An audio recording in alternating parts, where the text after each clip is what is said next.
இனி வீட்லயே பானிபூரி செய்யலாம் எல்லாரும். ஆச்சி பானிபூரி கிட்.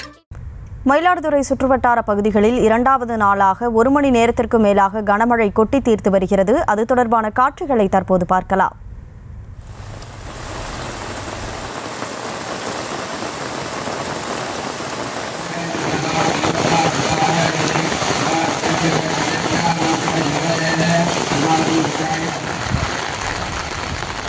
இதுகுறித்த கூடுதல் விவரங்களோடு இணைகிறார் நமது செய்தியாளர் செல்லப்பா. செல்லப்பா, எந்தெந்த பகுதிகளில் அங்கே மழை பெய்து வருது, முழு விவரம்?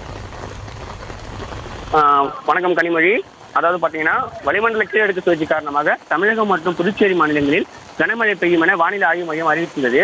அந்த வகையில் மயிலாடுதுறை, திருவாரூர், நாகை உள்ளிட்ட பல்வேறு மாவட்டங்களில் 2 நாட்கள் கனமழை எச்சரிக்கை விடுக்கப்பட்டிருந்தது.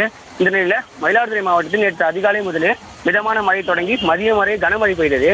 அதனைத் தொடர்ந்து சீரான இடைவெளிக்கு பிறகு நாள் முழுவதும் லேசான மழை பெய்தது. இரவு முதல் மழை பொழிவு இல்லாமல் இருந்த நிலையில் இன்று காலை 2வது நாளான இன்று காலை 9 மணியிலிருந்து மயிலாடுதுறை மாவட்டத்தில் பல்வேறு பகுதிகளில் மிதமான மழை தொடங்கி தற்போது கனமழையானது பெய்து வருகிறது. மயிலாடுதுறை, மணல்மேடு, குத்தாலம், கோமல், மங்கநல்லூர், தரங்கம்பாடி, பொறையார், திருக்கடையூர், திருவிளையாட்டம் உள்ளிட்ட பல்வேறு பகுதிகளில் கடந்த 1 மணி நேரத்துக்கு மேலாக மழையானது பெய்து வருகிறது. இந்த கனமழையால் பொதுமக்கள் இயல்பு வாழ்க்கை பாதிக்கப்பட்டுள்ளது. மேலும் வயலில் சம்பா சாலை நடவுக்கு பிறகு வயலில் பயிர் உளுந்து செடிகள் முளைக்கப்பட்டுள்ள நிலையில் தற்போது காய்கள் வரும் நிலையில் இந்த மழையானது பெய்து வருவதால் காய்கள் வீணாகிவிடும் என்றும் விவசாயிகள் கவலை அடைந்துள்ளனர். கனிமொழி,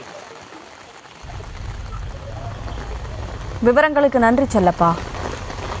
இனி வீட்லயே பானிபூரி செய்யலாம் எல்லாரும். ஆச்சி பானிபூரி கிட்.